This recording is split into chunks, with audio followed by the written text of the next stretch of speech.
नमस्कार, ट्रू वाणी YouTube channel पर आपका तहे दिल से स्वागत है। दोस्तों, अपने बिजनेस पर मन लगाना हो या फिर मन की शांति पाने के लिए मेडिटेशन पर मन लगाना हो या फिर दुनिया के किसी भी काम पर मन लगाना हो, कहने का मतलब यह है कि आप कोई भी काम करें उस पर मन लगाना बहुत जरूरी है, तभी आप उसमें सक्सेस पा सकते हैं। लेकिन यह काम इतना आसान नहीं है, लेकिन नामुमकिन भी नहीं है। इस वीडियो में आप एक ऐसी कहानी सुनेंगे जिसे सुनने के बाद आप अच्छे से जान पाएंगे कि हमारा मन किसी काम पर क्यों लगता और मन लगाने के लिए हमें क्या करना होगा। लेकिन इसके लिए सबसे पहले आपको इस कहानी में अपने मन को कंसंट्रेट करना होगा और कंसंट्रेशन की जर्नी में यही आपका सबसे पहला स्टेप होगा। तो चलिए कहानी शुरू करते हैं। एक बार की बात है, एक जैन मास्टर हर दिन की तरह अपने शिष्यों को मेडिटेशन यानी ध्यान सिखा रहे थे।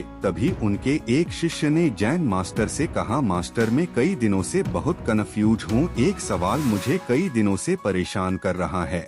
मैंने उस सवाल का जवाब जानने की बहुत कोशिश की, लेकिन मुझे उस सवाल का जवाब नहीं मिल पाया। क्या आप मुझे उस सवाल का जवाब देंगे?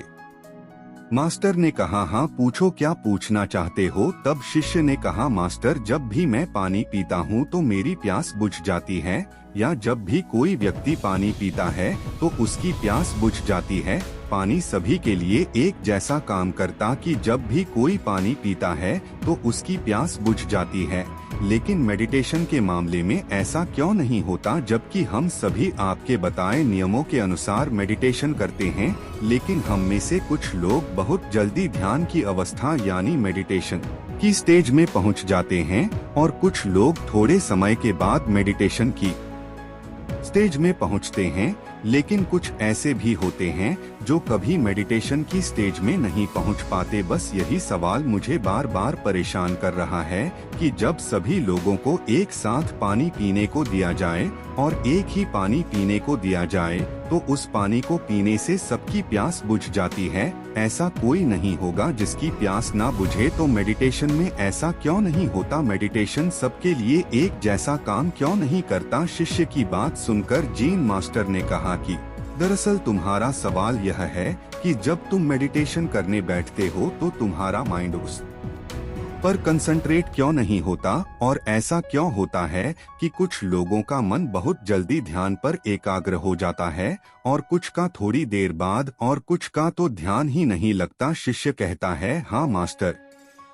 जैन मास्टर ने कहा कि किसी भी काम में मन का ना लगना सिर्फ तुम्हारी समस्या नहीं है, यह सबकी समस्या है।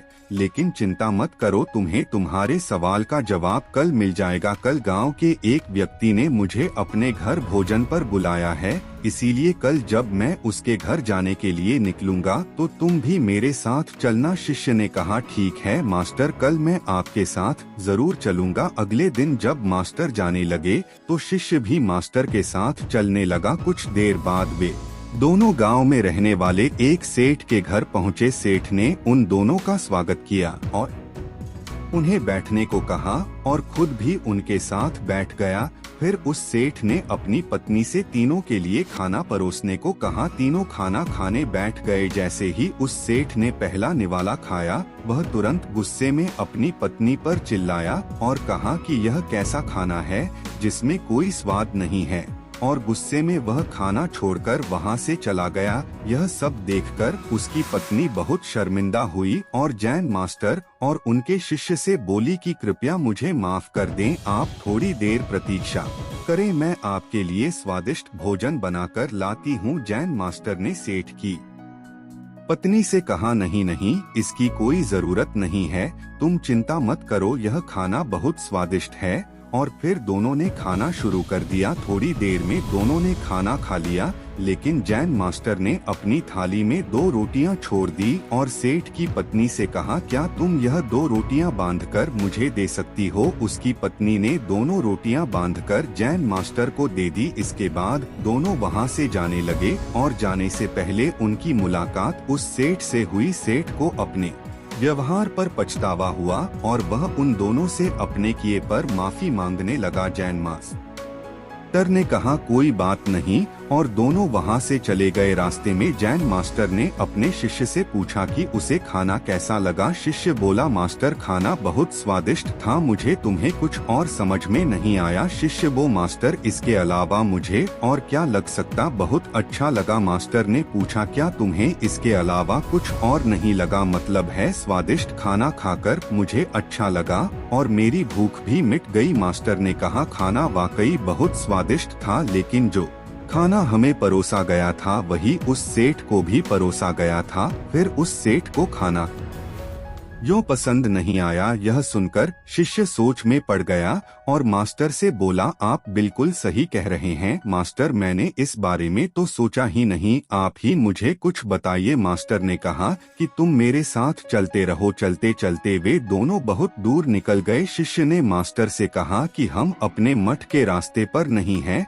हम कहाँ जा रहे हैं? मास्टर ने कहा कि तुम बस चलते रहो। फिर थोड़ा आगे चलने पर एक बहुत ही गरीब आदमी मास्टर के सामने आया और वह मास्टर के पैरों में गिर गया और कहा, मेरी मदद कीजिए, मैं पिछले 4 दिनों से भूखा हूँ, मुझे कुछ खाने को दे दीजिए। मास्टर ने उस गरीब आदमी को एक पेड़ के नीचे बैठाया और जो 2 रोटियां उन्होंने बांधी थी उन्हें उस गरीब आदमी को दे दिया। रोटी देखते ही गरीब आदमी ने जल्दी से उन रोटियों को ले लिया और खाने लगा। खाते समय उसकी आंखों से आंसू निकल रहे थे, वह रोते हुए खा रहा था और वह अपने हाथों से ऐसे इशारे कर रहा था जैसे वह किसी अदृश्य शक्ति से कह रहा हो, इस रोटी के लिए तेरा बहुत बहुत धन्यवाद। रोटी खाने के बाद उस गरीब ने मास्टर को धन्यवाद दिया। मास्टर ने गरीब आदमी से पूछा कि रोटी का स्वाद कैसा था? गरीब आदमी ने कहा कि इसमें स्वाद नहीं, इसमें तो जीवन था। यह रोटियां नहीं थी बल्कि इसमें स्वयं ईश्वर थे, स्वयं जीवन था। यह कहकर गरीब आदमी वहां से चला गया। मास्टर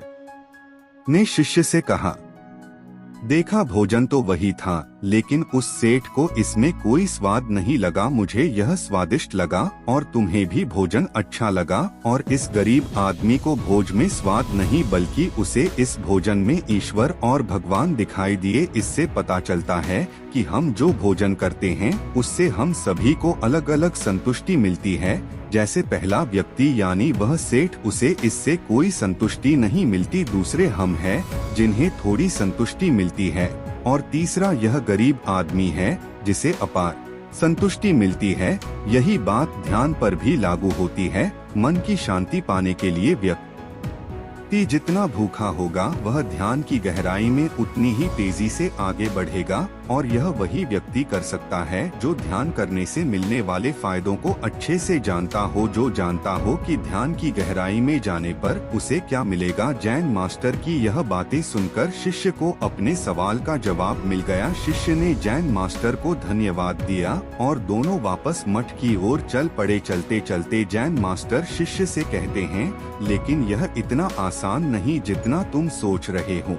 अगर तुम चाहते हो कि तुम जो भी काम करो उसमें तुम्हारा ध्यान केंद्रित रहे तो इसके लिए तुम्हें मन को समझना होगा। अगर तुम मन को समझे बिना कोई काम करोगे तो संभव है कि तुम ज्यादातर कामों पर ध्यान केंद्रित नहीं कर पाओगे और परेशान होते रहोगे। मास्टर की बात सुनकर शिष्य की मन को समझने की जिज्ञासा और भी बढ़ गई और वह मास्टर से कहता है, मास्टर कृपया मुझे मन के बारे में विस्तार से बताइए। फिर मास्टर मन के बारे में विस्तार से समझाना शुरू करते हैं। मास्टर कहते हैं कि मन इतना चंचल होता है कि अगर इस पर काबू ना पाया जाए तो व्यक्ति बेचैन होने लगता है और यह बेचैनी पल भर में मन में आने वाले सैकड़ों सवालों की वजह से होती है और यह बेचैनी तब तक बनी रहती है जब तक व्यक्ति को मन में चल रहे सवालों के जवाब नहीं मिल जाते। यही वजह है कि हम किसी भी काम पर मन नहीं लगा पाते और काम पर मन लगा के लिए मन का शांत होना बहुत जरूरी है। शिष्य कहता है,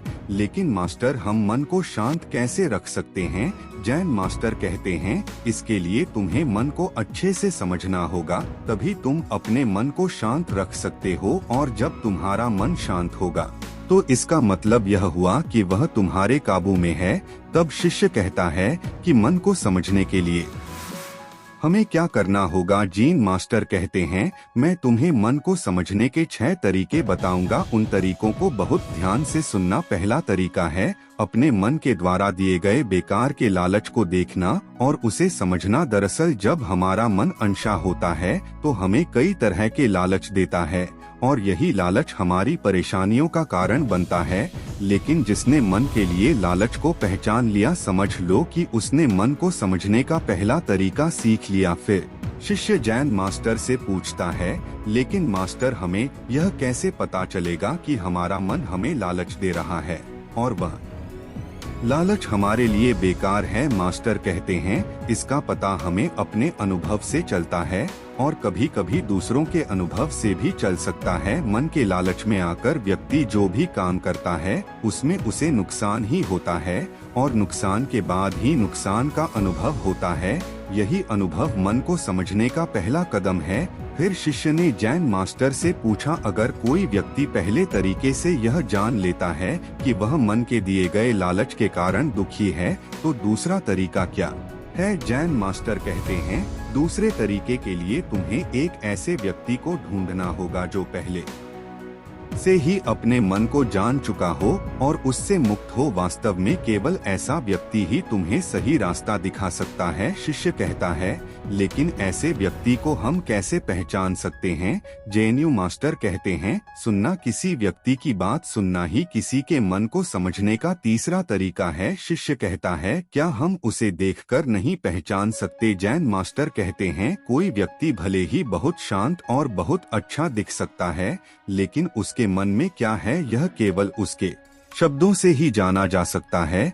लेकिन कभी कभी शब्द धोखा भी दे सकते हैं, इसीलिए किसी की बातों पर तब तक विश्वास नहीं करना चाहिए जब तक कि वह तुम्हारे विवेक की कसौटी पर खरा उतर जाए। अब जैन मास्टर शिष्य को चौथा तरीका बताते हैं। जैन मास्टर कहते हैं कि मन को समझने का चौथा तरीका है कर्म। खुद को जानने के लिए सही दिशा में काम करना जरूरी है, लेकिन काम करते समय इंसान हर बार 2 गलतियां करता है। पहली गलती होती है किसी काम को शुरू ही नहीं करना और दूसरी गलती होती है काम शुरू करके उसे पूरा ना करना। इन दोनों गलतियों के पीछे हमारा मन ही होता है। कुछ लोग इसलिए अपना काम शुरू नहीं कर पाते क्योंकि वह सोचते हैं कि मैं काम कल से शुरू करूंगा और कुछ को लगता है कि मैं फेल हो जाऊंगा। इन गलतियों का मुख्य कारण है जागरूकता यानी अवेयरनेस की कमी, और अवेयरनेस की कमी के कारण ही मन इंसान को सही दिशा में आगे नहीं बढ़ने देता। जैन मास्टर कहते हैं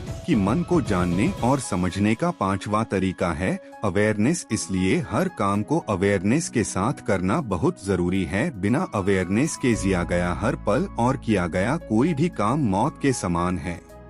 शिष्य मास्टर से पूछता है कि उसे अपनी अवेयरनेस के लेवल को बढ़ाने के लिए क्या करना चाहिए। मास्टर कहते हैं, ध्यान, मेडिटेशन। ध्यान के जरिए ही अवेयरनेस बढ़ाई जा सकती है। ध्यान मन को जानने, समझने और काबू करने का आखिरी तरीका है। मतलब ध्यान वह नाव है जिस पर बैठकर मन रूपी नदी को पार किया जा सकता है। जो व्यक्ति पहले 5 तरीकों से मन को समझ लेता है वह मन को जीत लेता है और अपने मन पर पूरा कंट्रोल कर लेता है। शिष्य को अब जैन मास्टर की बातों से सब कुछ समझ आ गया था और उसने जैन मास्टर को पूरे दिन की यात्रा के लिए और ध्यान और मन के बारे में इतनी जरूरी जानकारी देने के लिए तहे दिल से धन्यवाद दिया। और इसके साथ ही उनकी यात्रा भी समाप्त हो गई। उम्मीद है कि आपने इस वीडियो से कुछ ना कुछ जरूर सीखा होगा। आपको यह वीडियो कैसा लगा हमें कमेंट बॉक्स में कमेंट करके जरूर बताएं, क्योंकि जब आप कमेंट करते हैं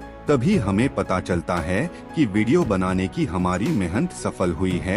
इस वीडियो को ऐसे दोस्तों के साथ शेयर करें ताकि वे भी इससे कुछ सीख सकें। ऐसी ही जानकारी पूर्ण वीडियो देखने के लिए हमारे वीडियो को लाइक और चैनल को सब्सक्राइब कर बेल आइकन दबा ले ताकि आपको अगले वीडियो की नोटिफिकेशन मिल सके। इस वीडियो में बस इतना ही। मिलते हैं अगले वीडियो में, तब तक अपना ख्याल रखें। धन्यवाद।